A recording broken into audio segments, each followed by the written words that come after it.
Hi, so today you are making an ornament, and every room should have a kit like this.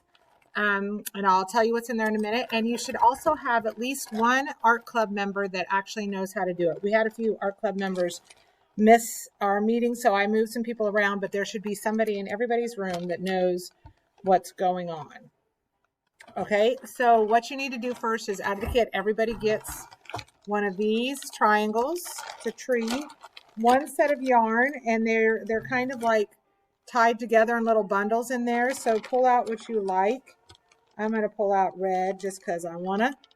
Okay, and then you're going to need tape to share. So what you may want to do is just pull yourself off, 3 or 4 little pieces like this. They don't need to be very big, and then just stick them on your desk so you've got them. Okay, and then hand the tape off to someone else. Okay, so I've got little pieces about this long stuck on my desk right here. Okay, so that's all I really need to start with. So if everybody gets that, you're good to go. As you're choosing your yarn, you'll see there's a whole bunch of different types. The tighter, the skinnier yarn, the smoother yarn will make it so you can do a really tight tree like that. The thicker, fluffier yarn makes it a little hard to do it tight. So it's just going to look softer and fluffier like that if you like it. The twine is kind of the same way. You can do the twine pretty tight if you want, but like this one, they just made it look more rustic and just wrapped it around a lot. So the twine kind of gives it that kind of look. So you can use any of those, whatever you like. Okay, so you're going to take your yarn and get it all apart. Make sure there's no knots in it or whatever. Okay, and then the very first thing you're going to do is you're going to make your loop.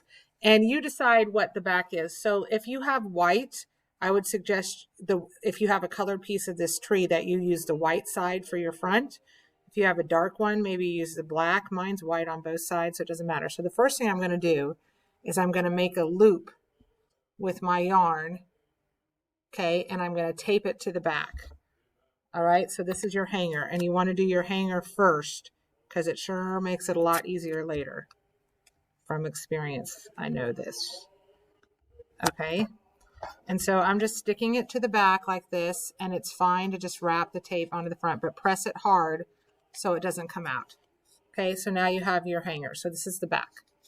Okay, so then you're going to start by putting in this notch. So those notches are in there for a reason, because otherwise your yarn will slide around. And then I work my way down first. A few. Okay, hopefully you can see this. And I just pulling and get as close as you can to that bottom without pulling it off. And then I go back up to the top, notch it again, and then I start working this way. Okay, and so you get the idea of what's going on here, and you're just going to keep going until you get to the top and try to stay nice and tight together. And if you mess up, you can always go back down, okay, and fix it. But really just keep pulling it tight. And the tricky part gets to when you get at the top, when it gets really skinny, you want to really try to make sure you're always pulling down towards the bottom and not towards the top, or it'll. So see how I keep my hands to this side? That really helps, because otherwise you'll kind of just slide off the top if you're not careful. And see there, I left a little bit too much gap, so I just went back and fixed it. And I'm going just right over my hanger in the back.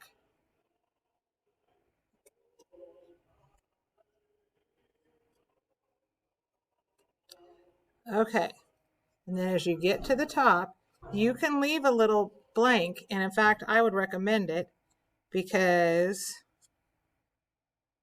that's where you're going to glue your button.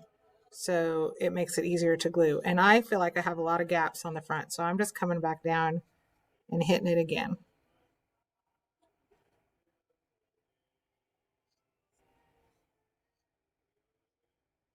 So that is up to you, whether you want it to have gaps, whether you want it to be really thick, what you want to do with it. But I'm picky, you guys that know me. So I'm hitting it again.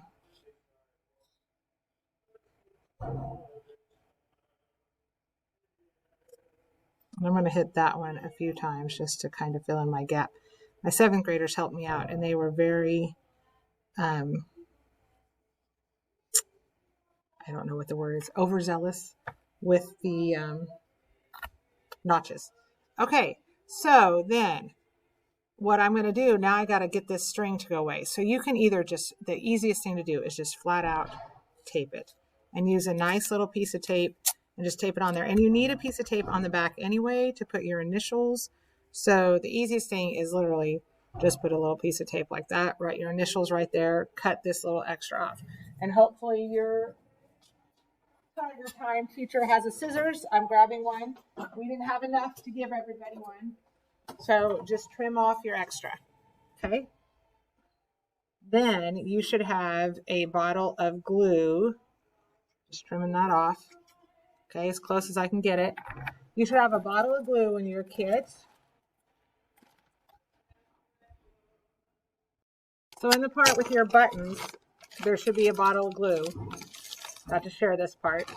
And you're going to pick you out a button for the top of your tree, and that is up to you. These massive ones, they look cute. They're a pain in the butt to get on there. So think about that before you do it. I mean, you're going to need some time and you're going to have to put some weight on it to get down there. So if you just want something kind of simple, just choose a nice little small button. Put some glue right here where this little gap is you left. Okay. And then glue this down. Okay. And then just let it lie flat to dry. It'll take, you'll probably just have to leave it. Okay.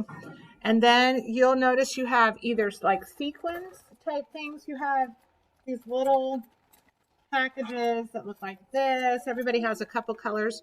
Those sequins look really cute on there like this. They have different ones. Here's some white ones on here. Those stay on really easy. I did have some people use buttons for like little bulbs on the trees.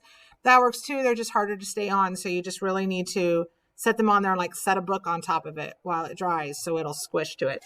But the easiest thing is like these little sequin things. So just take one of those, take a few of them. Don't steal the whole bag. Leave the bag where it is and let everybody grab them. And you just literally put a little drip of glue on the back and squish them down. Okay, just like that. All right, and just put those around. Don't put glue all over the place and sprinkle them like glitter. They're not glitter and they won't stick that way. They'll all fall off. So just glue them individually onto there. Okay, so you get a few. So just space them out to get what you like.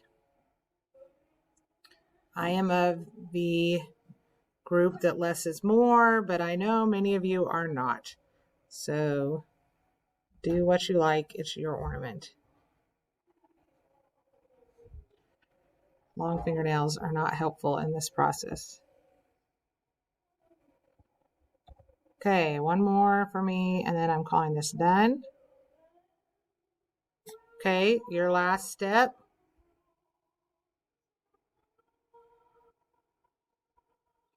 Is to take a pen or pencil, put your initials on the back, put your graduation year on the back. So this year, seniors, that is 22. Okay. If you're a teacher, you don't have to put a thing on there. And teachers, if you want to do it, by all means, do. All right.